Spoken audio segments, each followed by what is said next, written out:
যে নামগুলোর অর্থের ভেতরে শিরকি অর্থ লুকায়িত আছে, অথচ আমরা জানি না। সেরকম কিছু নাম আমরা আজকে আপনাদেরকে বলছি। নাম্বার 1, আব্দুল নবী। এই নামে আমাদের দেশে কিন্তু কোনো কোনো লোকের নাম আছে। আব্দুল নবী মানে হলো নবীর গোলাম। কোনো মানুষ কি নবীর গোলাম হয়? গোলাম তো শুধু আল্লাহ। তাহলে এটা শিরকি নাম। এই নামের অর্থের ভিতরে কি আছে? শিরক আছে। এরকম নাম থাকলে সেটা পরিবর্তন করতে হবে। অনেকে নাম রাখেন আব্দুল আলী। আব্দুল আলী, আল্লাহ আলী, এটা আল্লাহ সুবহানাহু ওয়া তাআলার গুণবাচক 99টি নামের একটি। সেই হিসাবে আপনি রাখতে পারেন। আলী মানে হলো উঁচু, মহান, আল্লাহর গোলাম। আলী আল্লাহ তাআলার গুণবাচক নাম, সেই হিসাবে আব্দুল আলী ঠিক আছে।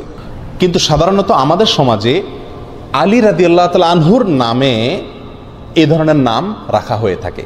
যদি এখানে আলী বলতে খলিফা আলী রাদিয়াল্লাহু তাআলা আনহুকে উদ্দেশ্য করা হয়, তাহলে আব্দে আলী মানে হলো ইসলামের চতুর্থ খলিফা আলী রাদিয়াল্লাহু তাআলা আনহুর গোলাম। তাহলে সেটাও কি হবে? শিরকি অর্থ বহন করবে। আর এখানে যে আলী রাদিয়াল্লাহু তাআলা আনহুকে উদ্দেশ্য নেওয়া হচ্ছে, মিন করা হচ্ছে, তার অনেকগুলো প্রমাণও আছে, ইঙ্গিত পাওয়া যায়। এই জন্য এ ধরনের নাম রাখার ক্ষেত্রে সাবধান থাকা উচিত। আলী রাদিয়াল্লাহু তাআলা আনহুকে ঘিরে আর অনেকগুলো নাম আছে আমাদের সমাজে, যেগুলো সংস্কার হওয়া উচিত, যে নামগুলো রাখতে আমাদের সচেতন এবং সাবধান হওয়া উচিত। তার ভিতরে একটা হলো কারামত আলী। কারামত আলী মানে হলো আলীর কারামত। সাধারণত শিয়ারা এই সমস্ত নাম রাখে। তো এগুলো আমাদের সমাজে চলে আসছে, কারণ এককালে এক সময় আমাদের দেশে যখন আলেমুল আমা ছিলেন না এত, এবং ওই কাবুলিওয়ালারা আফগান থেকে, ইরান থেকে মানুষ ব্যবসার জন্য আসছে বা নানা কারণে আসছে এই দেশে, শিয়ারা আসছে, তাদের খুব প্রভাব ছিল, এবং যারা তখন রাষ্ট্র পরিচালনা করতেন, ক্ষমতায় ছিলেন, তাদের ভেতরে শিয়াদের বিরাট প্রভাব ছিল। এই জন্য আমাদের সাধারণ মানুষেরা নামের জন্য এদের কাছে যেত, আর এরা এই সমস্ত নাম দিত, যে সমস্ত নামের সাথে শিয়াদের আকিদা মিশে আছে, এবং সেগুলো আমরা এখনও রেখে চলছি, ওইটার অর্থ হয়তো খেয়াল করি না। কারামত আলী মানে হলো আলী রাদিয়াল্লাহু তাআলার কারামত। যেহেতু ওরা আলী রাদিয়াল্লাহু তাআলা আনহুকে খুব বেশি ভক্তি করে, অতি ভক্তি করে, এই জন্য সব নামের মধ্যে আপনারা আলী, হাসান, হোসেন এই 3 নাম পাবেন। আমাদের দেশে যত নাম আছে বেশিরভাগ বা বিরাট একটা অংশ আছে নামের, যে নামের শেষে কি পাবেন? আলী অথবা হাসান অথবা হোসেন। শরবত আলী, কারামত আলী, কামরুল হোসেন, দেলোয়ার হোসেন। এখানে যদি খোঁজেন এই মজলিসে, তো আমার মনে হয় অর্ধেকের বেশি নাম পাবেন যাদের নামের শেষে হয় হাসান আছে, আর না হোসেন আছে, আর না হয় আলী আছে। এটা ওখান থেকে আসছে। আমরা হয়তো সেই দৃষ্টিকোণ থেকে রাখি না, কিন্তু এগুলার থেকে আমাদের বের হয়ে আসা উচিত। রাসূল আকরাম সাল্লাল্লাহু আলাইহি সাল্লামের প্রতি মহব্বত থেকে তার প্রিয় দৌহিত্র হাসান হোসেনের নামে নাম রাখেন, খুব ভালো কথা। আলী রাদিয়াল্লাহু তাআলা আনহুর প্রতি মহব্বতের কারণে আহলে বাইতের সদস্য সেই হিসেবে তার নামে নামকরণ করেন, কোনো সমস্যা নাই।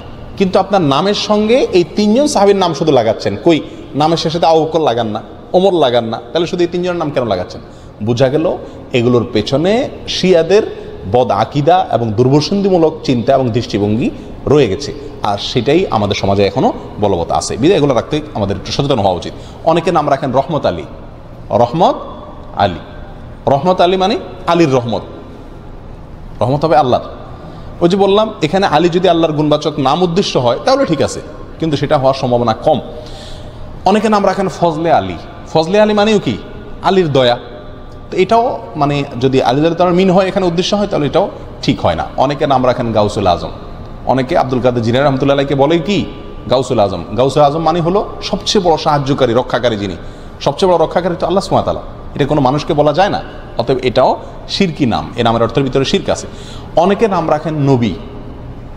আমার পরিচিত গ্রামের ভিতরে একজন আছে, তার নাম হলো নবী। অনেকে নাম রাখেন নূর নবী। নূর নবী মানে নবীর নূর। এই সমস্ত নামগুলো একেবারেই অনর্থক এবং অশুদ্ধ নাম। অনেকে নাম রাখেন রাসূল আমিন। আমার দেশে কোনো কোনো লোকের নাম আছে কি? রাসূল আমিন। রাসূলুন আমিন, এটা আমাদের রাসূল আকরাম সাল্লাল্লাহু আলাইহি ওয়াসাল্লামের একটা বৈশিষ্ট্য, যে তিনি আমানতদার রাসূল। এখন আপনি আপনার ছেলের নাম রাখলেন রাসূল আমিন, এটা খাটে না, একেবারেই অশুদ্ধ একটি নাম। অনেকে নাম রাখেন রসুলুল্লাহ। আমি দেখছি রসুল্লাহ নামের লোক আমাদের দেশে। রসুল্লাহ মানে কি? আল্লাহর রসুল।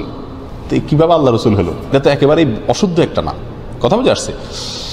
অনুরূপভাবে আরেকটা অশুদ্ধ নাম আছে আব্দুস সুবহান।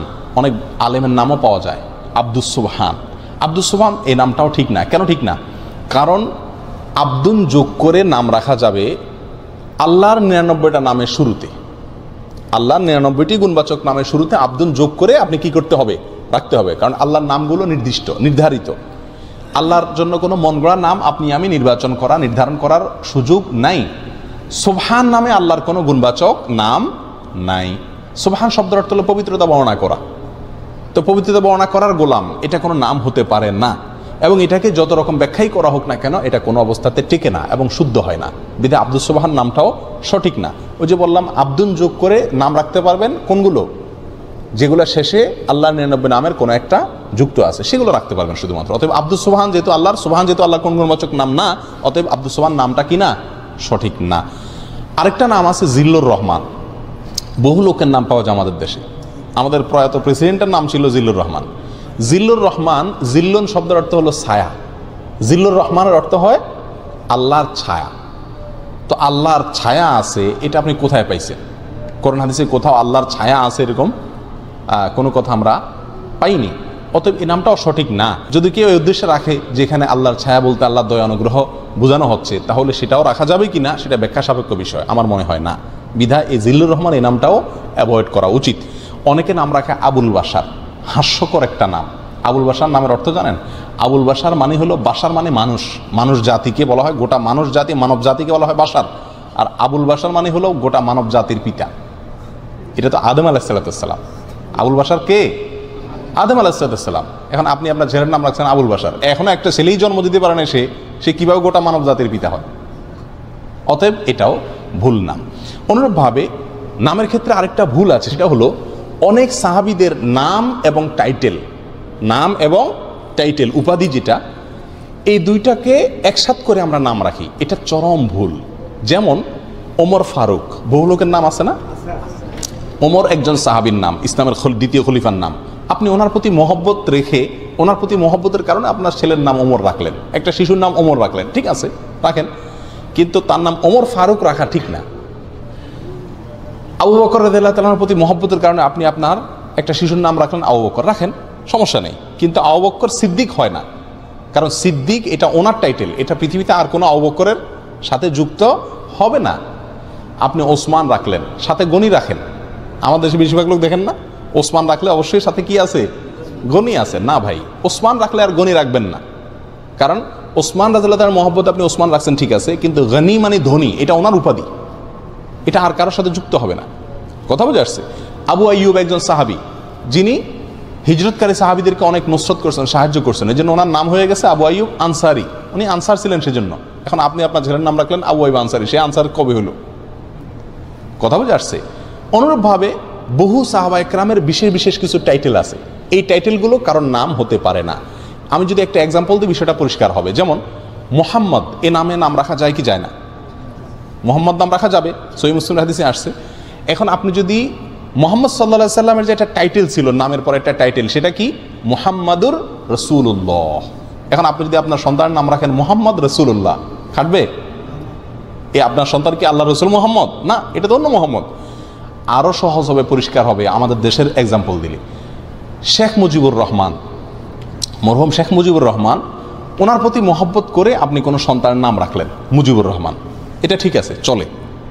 জিয়াউর রহমান, মরহুম জিয়াউর রহমান, তার প্রতি মহব্বত করে আপনি আপনার কোনো সন্তানের নাম জিয়াউর রহমান রাখলেন, এটাও চলে। চলে না? চলে না। এবং অনেকে রাখেও। আপনি যদি রাখেন বঙ্গবন্ধু শেখ মুজিবুর রহমান, তাহলে নামটা কি শুদ্ধ হবে? আপনি যদি প্রেসিডেন্ট জিয়াউর রহমান রাখেন, এটা শুদ্ধ হবে? আপনি যদি বেগম খালেদা জিয়া রাখেন, শুদ্ধ হবে? আপনি যদি প্রেসিডেন্ট হোসেন মোহাম্মদ এরশাদ রাখেন, শুদ্ধ হবে? কেন হবে না?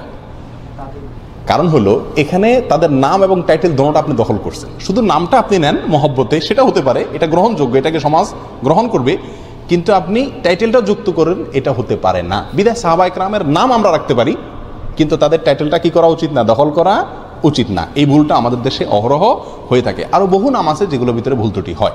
তাহলে এই সমস্ত নামগুলো আমরা সাধারণত রাখবো না, যেগুলোর অর্থের ভিতরে কি আছে, কোনো শিরকি আকীদা আছে, অথবা যেগুলা অর্থের ভিতরে খারাপ কোনো দিক আছে, বা সেগুলোর অর্থের ভিতরে আপনার কোরআন এবং সুন্নাহর সাথে কোনো প্রকার কি আছে, সংঘর্ষ আছে।